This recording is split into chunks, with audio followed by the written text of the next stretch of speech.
ሽያጭ ላይ ውጤታማ እየሆኑ ያሉ ሴልሶች የሚሰሩትን ሁለት ነገሮችን ነው የምነግራችሁ። ሰላም እንዴት ናችሁ? ያሬድ ነኝ። ሪል ስቴት ሴልስ ላይ ውጤታማ እየሆኑ ሽያጭ ባለሙያዎች ሁለት ነገሮችን አብዝተው ይሰራሉ። የመጀመሪያው ሶሻል ሚዲያ ላይ አክቲቭ ናቸው። ኮንሲስታንስ የሆነ ፕሬዘንስ አላቸው። ቲክቶክ ላይ፣ ዩቲዩብ ላይ፣ ኢንስታግራም እና ሌላ ማርኬት ፕሌስ ላይ ኮንሲስታንስ የሆነ ፕሬዘንስ አላቸው። ራሳቸውን ሶሻል ሚዲያ ላይ ይሸጣሉ።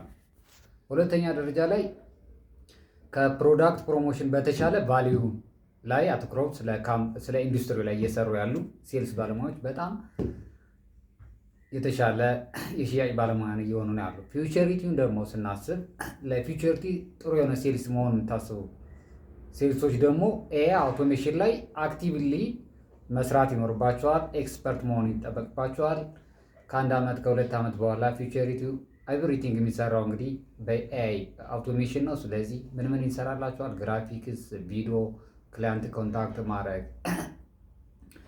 ዳታችሁን ብዙ ነገሮችን በኤአይ ነው የሚሰሩትና እዛ ላይ አክቲቭ ናችሁ። ኤክስፐርት ከሆናችሁ ፖፕ አፕ አድርጋችሁ ሴልስ ላይ መውጣት ትችላላችሁ።